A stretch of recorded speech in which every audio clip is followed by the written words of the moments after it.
السلام علیکم ورحمۃ اللہ وبرکاتہ۔ سلیس درس حدیث کے اس حلقے میں اس وقت ہم موجود ہیں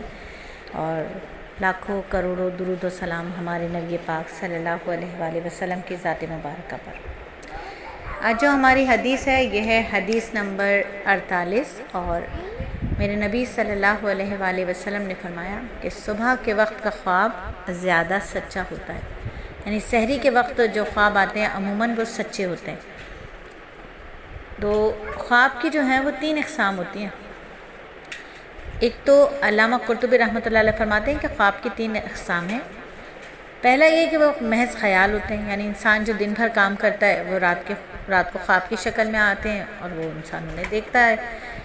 یعنی آپ نے دیکھا ہوگا بہت سارے بچے جب ان کے امتحان چل رہے ہوتے ہیں تو ان کو خوابوں میں بھی پرچے نظر آ رہے ہوتے ہیں، یا ہمارے ساتھ ایسا ہوتا ہے ہم جب بڑے ہو جاتے ہیں جو بھی ہماری ذمہ داریاں ہوتی ہیں، جس بات کے بارے میں ہم زیادہ سوچ لیتے ہیں وہی بات ہمیں خواب کی صورت میں نظر آتی ہے۔ پھر دوسری قسم ہے خواب کی بشارت الہیہ، یعنی اللہ کی طرف سے، اور اسی قسم کے خواب کے بارے میں یہ حدیث ہے کہ وہ سچے ہوتے ہیں۔ اور تیسری جو قسم ہوتی ہے وہ ہوتی ہے شیطان کے اثرات، شیطانی اثرات ہوتے ہیں، ان کے عکس ہوتے ہیں۔ تو عموماً جو خواب سحری کے وقت آتے ہیں ان کے سچے ہونا جو ہے وہ عموماً وہ سچے ہوتے ہیں۔ مولا علی قاری رحمۃ اللہ علیہ فرماتے ہیں کہ سحری کے وقت کے خواب کئی وجوہات کی بنا پر سچے ہوتے ہیں۔ اول یہ کہ آخر کی رات ہوتی ہے، دل و دماغ سکون میں ہوتے ہیں، اور اس وقت جو ہے نزول ملائکہ ہوتا ہے، اور اس وقت اللہ تعالیٰ آسمان دنیا پر تشریف فرما ہوتے ہیں، اور ان سب وجوہات کی بنا پر کہا جا سکتا ہے کہ صبح کے ٹائم کے سحری کے وقت کے خواب عموماً سچے ہوتے ہیں۔ تو خواب سچے ہوتے ہیں، میرے نبی صلی اللہ علیہ وآلہ وسلم نے بہت ہی اہم پہلو بیان فرما دیا۔ تو سحری کے وقت جو خواب دیکھے جائیں وہ عموماً سچے ہوتے ہیں، واضح ہوتے ہیں، اور انسان کا ذہن پرسکون ہوتا ہے، نیند گہری ہوتی ہے، خالص ہوتی ہے، اس لیے خواب میں خیالات کی مداخلت کم ہوتی ہے، اور اللہ تعالیٰ کی چونکہ خاص رحمت اس وقت نازل ہو رہی ہوتی ہے تو سچے اور نیک خواب دیکھنے کا امکان زیادہ ہو جاتا ہے۔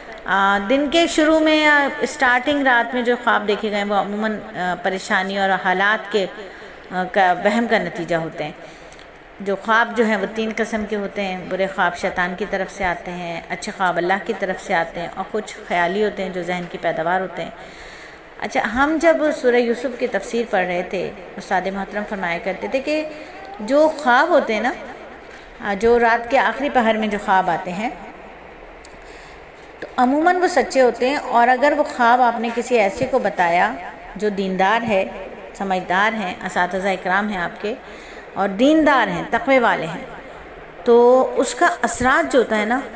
جیسے آپ نے کسی کو بتایا اور انہوں نے جو تعبیر دے دی تو وہ تعبیر ویسی ہو جاتی ہے، جیسا کہ حضرت یوسف علیہ السلام نے قید خانے میں جب ان قیدی لڑکوں کو تعبیر دی تھی تو وہ تعبیر وہی بن گئی تھی۔ تو پہلی تعبیر کے بارے میں آتا ہے کہ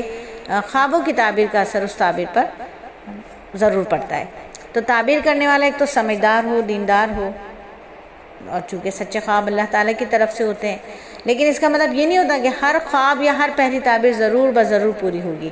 ٹھیک ہے؟ تو اگر آپ کو مجھے خواب نظر آئیں تو ہمیں چاہیے کہ ہم کسی نیک اور سمجھدار شخص کو ہی بتائیں، ہر ایک سے خواب کی تعبیر نہ مانگیں، اور برا خواب ہو تو کسی کو بھی نہ بتائیں، بس اللہ سے پناہ مانگیں۔ ہر تعبیر پر یقین بھی نہیں کرنا چاہیے کیونکہ تعبیر میں بھی غلطی ہو سکتی ہے۔ تو پہلی تعبیر کا اثر ہو سکتا ہے، لیکن یہ کوئی پکا اور لازمی اصول نہیں ہوتا کہ وہ حقیقت بن جائے، لیکن جو صبح کے وقت کے خواب ہوتے ہیں وہ عموماً سچے ہوتے ہیں۔